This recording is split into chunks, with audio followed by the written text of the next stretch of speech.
twizihiza none.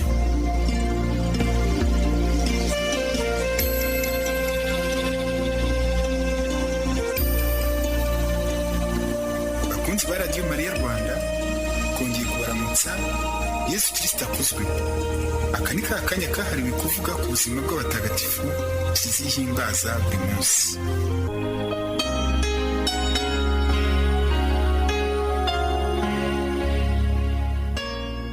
None turi tariki ya 18 Werurwe. Twahimbaza Mutagatifu Siriro w'i Yerusalemu, umwepiskopi n'umuhanga wa Kiliziya. Twahimbaza Mutagatifu Salvatore cyangwa Salvador w'Ihayimana. Twahimbaza Mutagatifu Edward, umwami w'Ubwongereza wapfuye muri 1978 ashimirwa neza yagiriye abaturage be. Bamwita Edward w'umumaritiri, Edward wahowe Imana. Yishwe atewe icyuma na mukase, icyo gihe afite imyaka 17 gusa.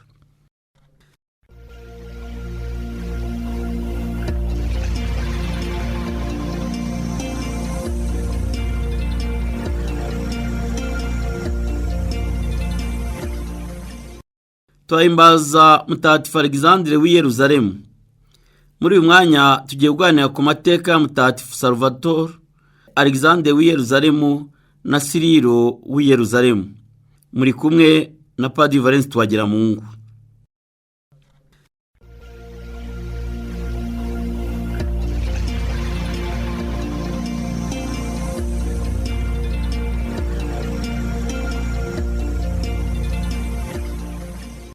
Turahimbaza Mutagatifu Salvatore cyangwa Sauveur cyangwa Salvador.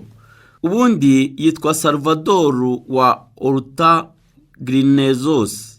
Yavutse mu mwaka w'1520, avukira mu muryango udakomeye ariko w'umutima woroshya mu gihugu cya Espagne.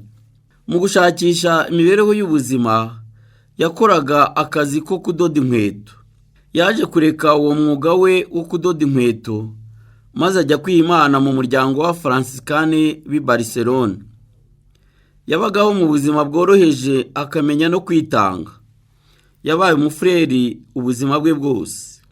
Mu rugo rwabo nk'abihayimana yarashinzwe guteka, maze bose bagatangarira uburyo akora, cyane ariko batangarira ubusabanira bwe.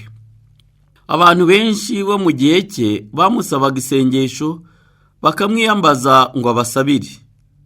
Bivuga ko yahinduriye community inshuro nyinshi kubera ibitangaza yakoraga, bigatuma abantu benshi baza kumushaka. Salvador yitabye Imana tariki ya 18 Werurwe mu mwaka w'1567 afite imyaka 46 ahitwa Cagliari. Yashyizwe mu rwego rw'abahire na Papa Paulo wa gatanu tariki ya 15 Gashyantare mu mwaka w'1606. Yanditswe mu gitabo cy'abatagatifu tariki ya 17 Mata mu mwaka w'1938 na Papa Pio wa 11. Azwi nk'uwihayimana w'intangarugero wari ufite impano nyinshi yiherewe n'Imana zo gufasha abantu kuri roho. Byatumye amenyekana cyane.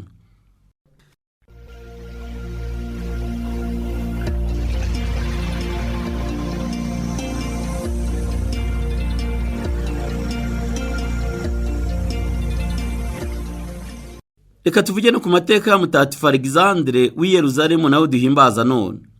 Alexandre w'i Yerusalemu yabaye umwepiskopi wa Kapadosia, aho yumviye ko igihangange Kilimeni wa Alexandria yakuye ku ntebe y'umwepiskopi, yihutiye kumwakira iwe aramucumbikira.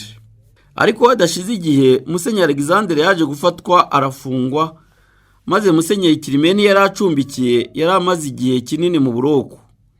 Afunguye yahise yigira ku butaka butagatifu Yerusalemu, ateganya gukorerayo urugendo rutagatifu, nyamara ntabwo yigeze agaruka.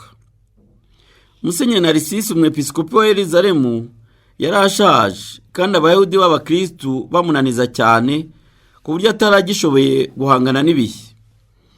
Alexandre wari ukibuka bw'uburoko bwo muri Kapadosia ndetse n'abayobozi babo, yemera kuba umwepiskopi wungirije wa Musenyeri Narcisse.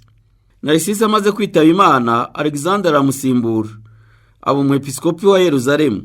yihatiye kwakira no gusimbura mugenzi we Origene wari umaze kwirukana mu mujyi wa Alexandria, nk'uko yari yarakiriye umwigisha wabo bombi Musenyeri Kirimeni. Yamwakiye muri diyosezi ye, amuha ubupadiri, amuha ubuhungiro ahantu hatuje i Kayizariya, aho iki gihangange Origene cyakomereje inyigisho zacyo, bigatuma ibyo yakoraga byose abirangiza neza, akabiraga n'abazaza bose.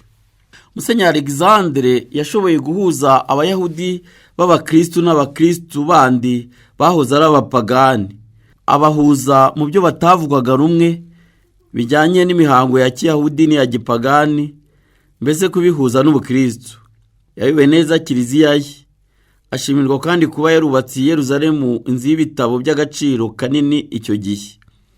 Origene amutangaho ubuhamya agira ati, bibaho sinigeze mpura n'umwepiskopi nk'uyu woroshya kandi w'ubuntu butangaje. Igihe cy'itotezwa rikomeye ry'abakristu ku ngoma y'umwami w'abami Desi, Musenyeri Alexandre yarafashwe arafungwa, maze apfa aguye mu buroko i Kayizariya mu gihugu cya Palestina, ahowe ukwemera kwe. Ubwo nahagana mu mwaka wa 150.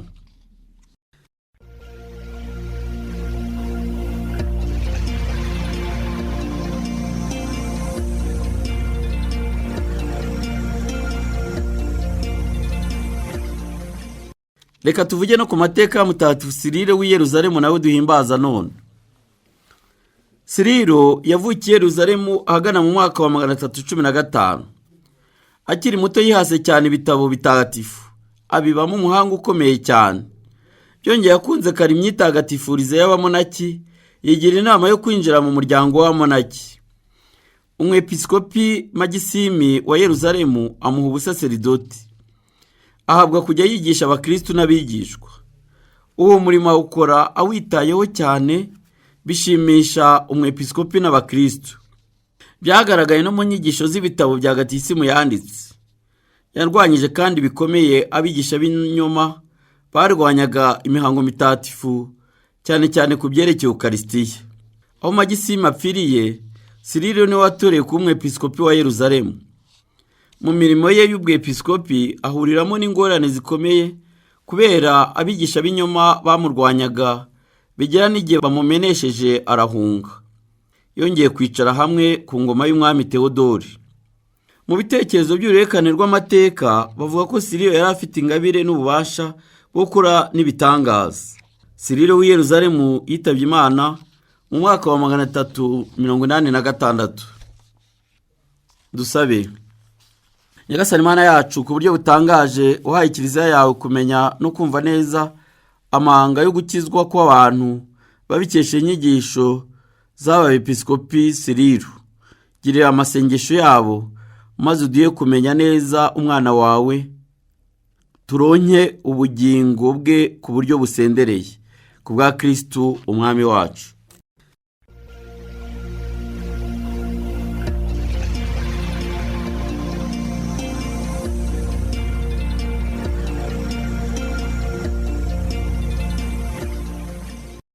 Ndagiye nifuriza umunsi mwiza abahimbaza abatagatifu Cyrille w'i Yerusalemu, Salvatore, Sauveur, Eduardi, Alexandre w'i Yerusalemu.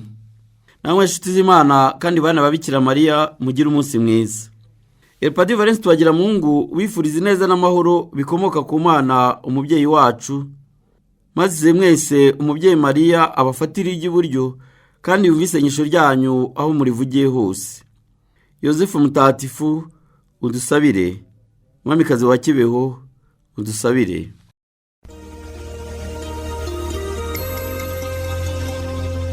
Mwumvaga ikiganiro Umutagatifu twizihiza none, ikiganiro mugezwaho na Radio Maria Rwanda.